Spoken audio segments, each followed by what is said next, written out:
Hello and welcome to another TNC Oppo preview. And after a very tough start to our Premier League campaign against Liverpool, it's time to brush ourselves down and go again. It's a nice, easy game up next. It's only Manchester City at the Etihad. And who better to give us all of the insight on the Manchester City side of things than huge Man City fan and legendary presenter, not the player, but the man, the myth, the legend, Kyle Walker.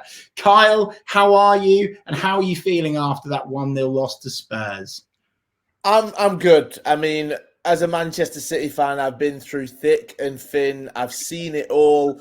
I remember days at primary school in the playground on a Monday morning when Manchester City had been beaten by someone in Division 1 or Division 2, and all my mates who supported Manchester United, they were laughing at me. So for what we've done over the last 10 years, I don't mind it. Last season, we had the worst start to a season in, I think it was 12 years, ever possibly as well, especially since the takeover.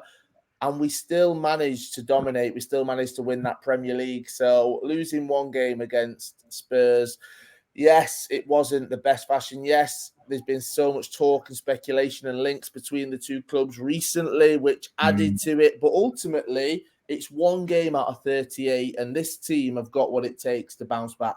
And luckily, we're bouncing back against you guys. So, a newly promoted team. I'd be scared if I was you guys because, come on, this team, they know how to score plenty of goals, as you've seen being a Norwich fan against Man City at times. So it'll be interesting to see what happens. Well, look, if you had Harry Kane up front, of course, legendary former Norwich City loanee, I would be scared, Carl, but no worries at all. We've only got to face De Bruyne, Diaz, Grealish, etc., etc. But anyway, let's push those to aside one moment. Give me some music, and the Norwich fans, give us some music to our ears. How did Spurs hurt you, and how can Norwich hurt you? Is it possible? Well, we've seen it's definitely possible. Norwich had done that to Manchester City before when you were in the Premier League, and I think that was a great example. And the game against Spurs, both of those were great examples how Manchester City can be beaten. We've seen it other teams at times as well. You can't be afraid to attack against Manchester City. That is what you've got to come and do. That is why I have respect for Norwich the last time they were in the Premier League, because they played a certain way and they didn't give up that style of play. Yes, it did mean that a lot of teams, they did score and concede a lot of goals, I should say, Norwich, but they weren't afraid to go out there and attack against teams, and at times it worked, as we saw. I think it was September 2019, was it, when you guys did beat us 3-2? And that is because you weren't afraid. You didn't back down. You made sure that you came at us, and ultimately that is what teams have done that have beat us. Tottenham weren't afraid to do that at the weekend. And when they've got Son, when they've got Mora, when they've got Bergwijn, these players that are very fast, catching us on the counter, we didn't have our strongest defence. Yes, you can say that. But ultimately, they broke and they got an opportunity and they scored that opportunity. And that is what you've got to do. You've got to be clinical against Manchester City because we don't make that many mistakes. I think where we lacked against Spurs, and I'm hoping we won't lack against you guys, is being clinical with our chances. We had 3 great chances in that first half. And when it comes up against Norwich, who will be fighting for survival, they want to remain in the Premier League throughout that entire season. You've got to put those chances to bed. And I think with City aiming to win all 4 competitions, yes, the Premier League, yes, the Champions League, the FA Cup and the League Cup as well, they'll have to find those the scoring form, and each player will have to find their scoring boots. So hopefully that finally starts after a bad few games against Norwich. Is there going to be, Kyle, somewhat an element of possibly complacency going to this Norwich City game, knowing the fact that you lads absolutely battered us in, I think it was our last game of the Premier League season. Last time out, I think it was 5-0 away at the Etihad. Will there be an element of complacency? And also, is there a chance that your lads won't be quite up to speed? Because that's been the talk of the town, isn't it? That Manchester City weren't quite at it just yet. And I am a bit worried that Tottenham have just poked the bear and you'll just go at us. But can that possibly, play a part of this fixture, Carl? Do you really think that Pep Guardiola is going to let them be complacent? I don't think it's going to happen. We've seen that the Champions League final, the Community Shield, and then that first game of the season, we failed to score in 3 games. We've conceded in each of those games, losing all of them 1-0. You can say we've already been complacent, and I just can't see Pep Guardiola allowing this team to be complacent. I don't think the players will allow themselves to be complacent once again. We've seen that, as you said, at times it can be poking the beast that is Manchester City when you've got De Bruyne, when you've got Mahrez, when you've got Sterling, when you've got Bernardo Silva, Gabriel Jesus, and of course Jack Grealish as well. I think that they definitely want to start finding that form and getting into things. There's so much competition when it comes to that Manchester City squad. So not only will the manager not let them be complacent, the team don't want to be complacent, but the individuals don't want to be complacent as well, because they are fighting for much more. They're fighting for that spot, and they ultimately want to win every single game. So I think that they won't be complacent. They won't be allowed to be complacent. And go into the Etihad, the City fans will be back in there as well. That's going to be a massive part of it. We had the game at Everton, the last game of last season, where we had 10,000 fans in there. But this will be the first time in a very long time that fans have fully been back at the Etihad. So it seems to all be going against Norwich. Let's say that.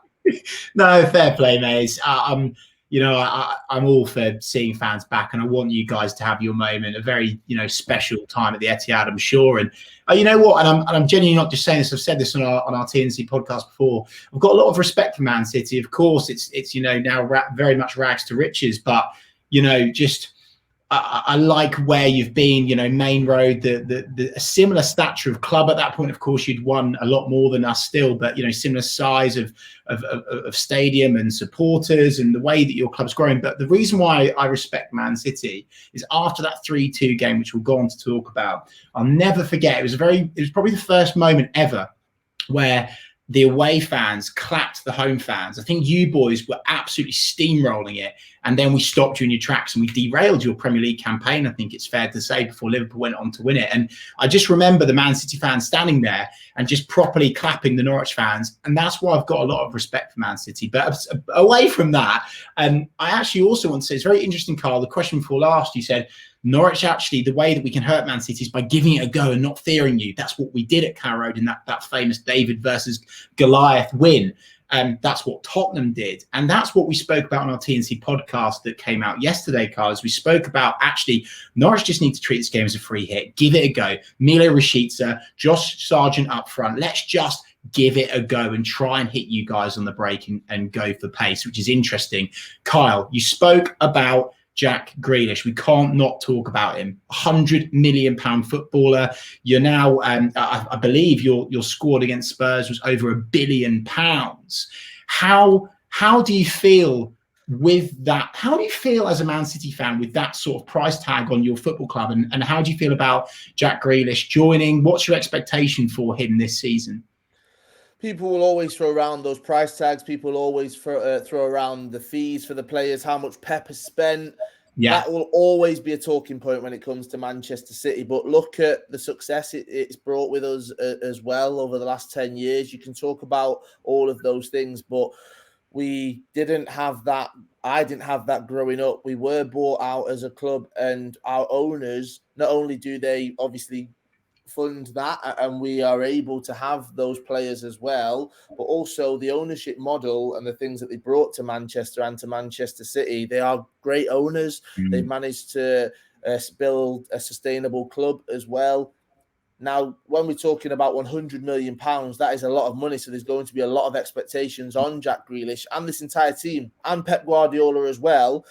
But look at what we've done, dominating domestically. Arguably, I would say, a lot of people would say, this is the best team. We've been the best team in England over the last 10 years. Yeah. One of the best teams in Europe as well. We've come so close to that Champions League. We're progressing, going out in semi-finals, going out quarterfinals multiple times as well. Last season, getting to that final, we are progressing. We haven't lifted it just yet. So again, that's another stick that people will beat us down with. But you can talk about those funds. look at what it's actually bringing. Look at the dominance and look at the team that has been assembled as well. Jack Grealish seems to thrive off that price tag. He says that expectation, that pressure, he likes that. And I'm all for it. I love that he's ready to take it on. And I think Manchester City fans, we should hold our hands up and say, yes, a lot of money has been spent. We can't hide away from that fact. But a lot of money has been spent in good areas. And that is why we've built the team that we've built. So I don't mind it. People can bring it up. People will continue to bring it up. At the end of the season, it could possibly be us that are lifting the trophy. Chelsea have spent a lot of money. Manchester United have spent a lot of money as well. Liverpool haven't spent as much, but don't get me wrong, that season they won that Premier League last season. Well, I mean, or the season before, I should say. They had bought players that they needed, spending a lot of money as well. Yeah. So all of these clubs have spent money. Let's be completely honest. Yeah. But people will like to beat Manchester City with that stick. That's fine with me. I don't mind. No, I love it. Own it. Absolutely. It's like when people say people beat Norwich with the you're a yo-yo club stick all the time. You're a yo-yo club. Yeah, you know what? Yeah, we are, and we're a self-sustaining, football club that doesn't have £1 billion owner that's injecting cash into all the time. We're trying to play the game properly. Yeah, all right, we might bob up and down the leagues, but we're trying to do it properly. And I'm sure from your point of view, from the position you've been in as a fan over the years, you'll respect Norwich for that. So I get where you're from. This is another thing as well, because people use these things against Manchester City, against me as a fan. I mean, I get it a lot on social media. What do people want me to do? Do people want me to stop supporting the club that I've loved my entire life, that all of my uncles, that my granddad, everyone has supported our entire lives? Do people want me to stop supporting them? No, I love this club. And I'm very, very lucky that this club has become very, very successful right now. I will still be in the stands. I'll be still using my hard-earned money to go to away games, to go to the home games with my season ticket. Yes, I do work with them. Yes, I'm very fortunate that I get to do that. But at the deep root of it all, I still love this club and I won't stop supporting them. So I'm one of the fortunate ones. Love it. No, I love it, mate. I love it. And let's talk about the players from over the years, because there are some City links, aren't there? So I'm very interested to hear if there's a particular player that stands out for you, again, because of the fact you've followed them for many a year, all of your life. Is it Huckabee? Is it Javier Garrido? Is it Angus Gunn? Is it Lee Croft? Which former Manchester City player that's played in Norwich comes to your mind? 100% Darren Huckabee. Oh, they were the days when we had Huckabee. I mean, what a player. As a youngster, I used to watch these players. I mean, come on, let's be completely honest. Darren, if you're watching, I'm so sorry. But, I had to settle for Darren Huckabee. It's not a bad thing. We had to settle for those players back in the day. All right. And I loved it. It doesn't take away how much I loved it as a kid. I was in awe of a player like Darren Huckabee. So there are those links right there. The spiky blonde hair as well. I love that. And that is something that I do remember as a kid. So he's one that definitely stands out. For some reason, it must have been that golden era, that golden time of being a kid when everything's still magical. He was one of those magical players for me. 100%. To be fair, that came across the Norwich very much. So obviously, getting him from yourselves, we were just buzzing to have him. He had that yellow spiky hair, and I know Hux is watching, friend of the channel. Big up Hux, and I love that from you, Kyle.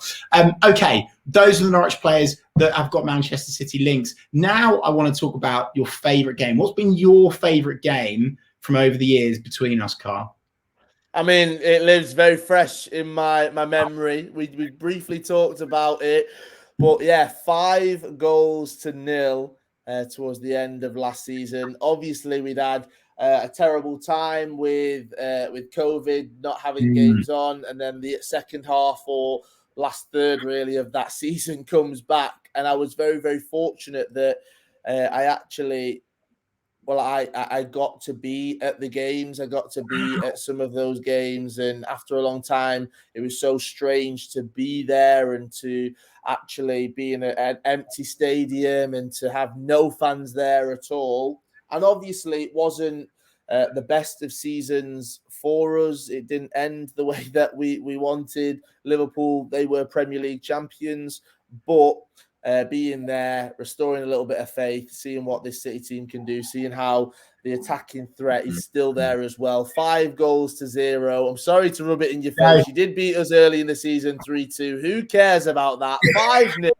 That is what we love to see. That was redemption, wasn't it? And what I will say, I will compliment you. One of the goals, if not the goal of the season against us, was that De Bruyne goal from outside the box. But I don't know which one it was because there was so many goals. But that De Bruyne finish was absolutely monumental. And fingers crossed we can stop that from happening this weekend. But Kyle, you've had your moment. I'm going to have mine. Let's talk about that Norwich City, Manchester City win, 3-2. We had 9 injuries.